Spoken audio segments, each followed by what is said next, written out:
नमस्कार, मैं हूं मेघा शंकर और आप देख रहे हैं आर्यन टीवी कृषि। दोस्तों, हमारी भारतीय थाली में अगर किसी चीज को सबसे ज्यादा नजरअंदाज किया जाता है तो वो है रोटी। जी हाँ, हम रोज दो वक्त रोटी खाते हैं, लेकिन बिना ये सोचे समझे कि कौन सी रोटी हमारे शरीर के लिए फायदेमंद है और कौन सी धीरे धीरे बीमारी की वजह बन सकती है।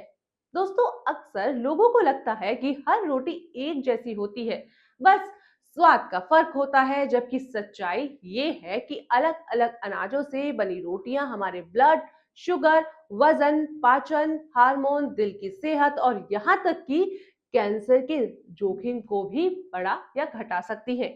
इसलिए ये जानना बहुत जरूरी है कि किस बीमारी में कौन सी रोटी खानी चाहिए, कौन सी रोटी रोज नहीं खानी चाहिए। तो दोस्तों, गेहूं की रोटी भारत में सबसे ज्यादा खाई जाती है और इसमें कार्बोहाइड्रेट, फाइबर, विटामिन बी और थोड़ी मात्रा में प्रोटीन होता है। लेकिन समस्या तब होती है जब हम ज्यादा मात्रा में गेहूं या मैदे से बनी रोटियां खाने लगते हैं। तो दोस्तों, गेहूं का ग्लाइसेमिक इंडेक्स मध्यम से अधिक होता है, जिससे ब्लड शुगर तेजी से बढ़ सकता है। इसलिए डायबिटीज, पीसीओडी और मोटापे से परेशान लोगों को इसे सीमित मात्रा में ही खाना चाहिए। दोस्तों, मक्के की रोटी फाइबर से भरपूर और पूरी तरह ग्लूटोन फ्री होती है। ये पाचन को बेहतर बनाती है, लंबे समय तक पेट भरा रहता है, सर्दियों में शरीर को गर्म रखती है और कब्ज में लाभकारी भी होती है। हालांकि स्टार्च अधिक होने के कारण डायबिटीज के मरीजों को इसका सेवन सीमित करना चाहिए। वहीं फिर आती है बाजरे की रोटी को। आज सुपर फूड भी कहा जाता है, क्योंकि ये आयरन, कैल्शियम, मैग्नीशियम और फाइबर से भरपूर होती है। दिल की सेहत सुधारती है और कोलेस्ट्रॉल कम करती है और ब्लड शुगर को स्थिर रखती है। इसलिए डायबिटीज और एनीमिया के मरीजों के लिए बहुत फायदेमंद है। लेकिन इसकी तासीर गर्म होने के कारण गर्मियों में सीमित मात्रा में ही खानी चाहिए। दोस्तों, फिर आती है ज्वार की रोटी, जो कि ग्लूटेन फ्री होती है और वजन घटाने वालों के लिए बेहतरीन विकल्प है।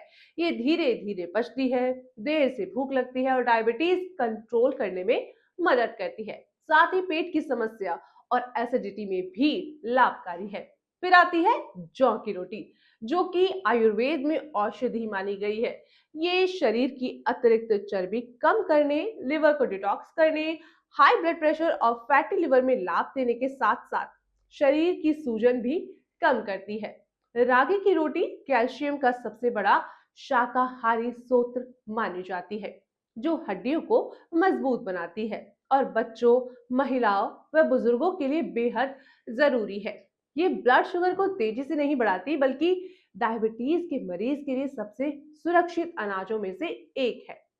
फिर आती है चने के आटे की रोटी, जो कि प्रोटीन से भरपूर होती है। मसल्स बनाने, वजन घटाने और लंबे समय तक पेट भरा रखने में मदद करती है। साथ ही ये ब्लड शुगर को स्थिर रखती है और इंसुलिन स्पाइक नहीं करती। इसलिए डायबिटीज के मरीजों और जिम करने वालों के लिए ये बेहतरीन विकल्प है। फिर है सिंघाड़े की रोटी। जी हाँ, आमतौर पर व्रत में खाई जाती है, लेकिन सामान्य दिनों में भी ये फायदेमंद है।